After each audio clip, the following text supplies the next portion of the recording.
Video हम बात करने वाले हैं लाइब्रेरी इंफॉर्मेशन सुपरिटेंडेंट पद के बारे में। यह जो वैकेंसी है कहाँ पे आया है इसकी बात करें तो आईआईटी मुंबई में आवेदन आमंत्रित है और नोटिफिकेशन का लिंक, अप्लाई करने का लिंक वीडियो के डिस्क्रिप्शन में मिलेगा।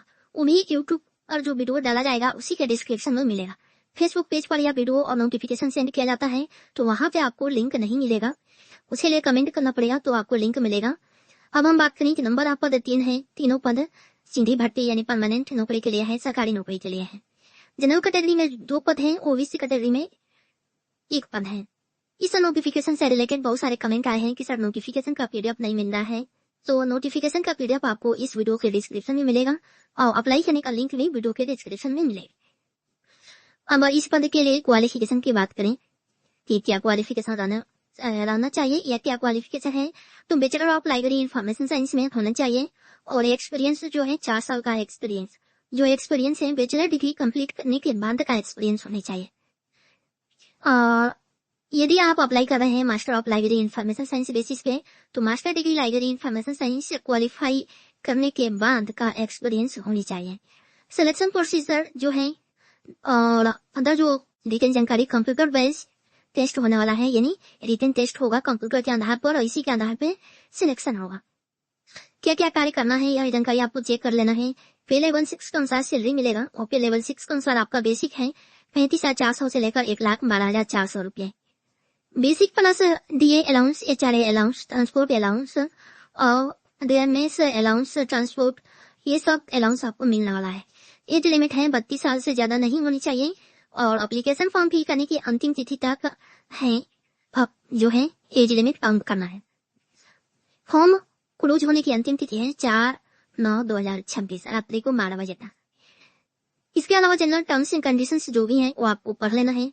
जनरल टर्म्स एंड कंडीशंस क्या है, अप्लाई करने के लिए जो है क्वालिफिकेशन आपको और एक्सपीरियंस है, तो ऑनलाइन फॉर्म आपको मिलेगा, वीडियो के डिस्क्रिप्शन में आपको लिंक मिल जाएगा ऑनलाइन अप्लाई करने का, वहां से अप्लाई करना है। इसके अलावा फिजिकल फॉर्म में एप्लीकेशन फॉर्म हार्ड कॉपी या सॉफ्ट कॉपी आपको सेंड करना है।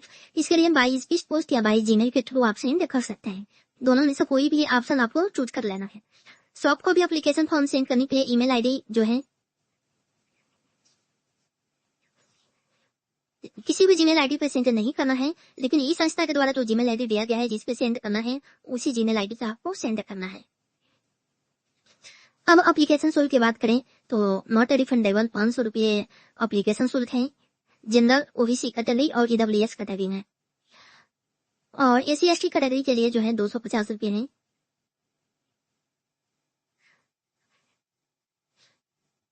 इसके अलावा जनरल कैटेगरी में 500 रुपये एप्लीकेशन शुल्क है और ओबीसी ईडब्ल्यूएस कैटेगरी में 250 रुपये एप्लीकेशन शुल्क है। Female candidate, AC ST, PWD candidate के लिए कोई एप्लीकेशन शुल्क नहीं लग रहा है। Complete application form online submit करना है और यदि आप कंप्लीट एप्लीकेशन फॉर्म सबमिट नहीं करते हैं तो आपका एप्लीकेशन फॉर्म रिजेक्ट कर दिया जाएगा। सिलेक्शन प्रोसेस में बात करें तो जो भी आप एप्लीकेशन फॉर्म फिल करेंगे उस एप्लीकेशन फॉर्म का स्कैनिंग किया जाएगा। स्कैनिंग करने के बाद एप्लीकेशन फॉर्म आपके रिसीव होने के बाद जो भी उसने संशोधन कराना चाहता है या संस्था यानी आईआईटी जो है उसमें यदि ऐसा है कि कुछ संशोधन कराना चाहता है तो इसकी शॉर्टलिस्ट, नॉन शॉर्टलिस्ट की लिस्ट आएगी और उसमें आप कोई भी यदि शॉर्टलिस्ट, नॉन शॉर्टलिस्ट में यदि आप एलिजिबल नहीं है, कोई डॉक्यूमेंट के रिक्वायर है, यदि आप दे देते हैं तो जो भी संस्था का रूल्स होगा उसके अनुसार कंसिडर किया जाएगा या जो भी है। General terms and conditions apply करने के लिए आपके पास क्वालिफिकेशन और एक्सपीरियंस के लिए आप श्योर हो जाएं। यदि एक्सपीरियंस और क्वालिफिकेशन नहीं है तो आप बिल्कुल भी अप्लाई ना करें।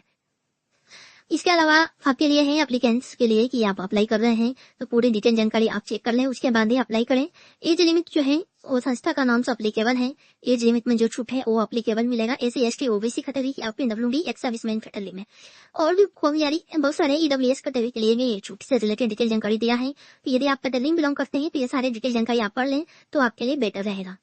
और ज्यादातर पूछा जाता है कि हम यहाँ से हैं इन अदर स्टेट के कैंडिडेट अप्लाई कर सकते हैं, तो इसमें इतना जानकारी नहीं दिया है कि अदर स्टेट का कैंडिडेट अप्लाई कर सकता है या नहीं कर सकता, बट आपको नोटिफिकेशन एक बार पढ़ लेना है।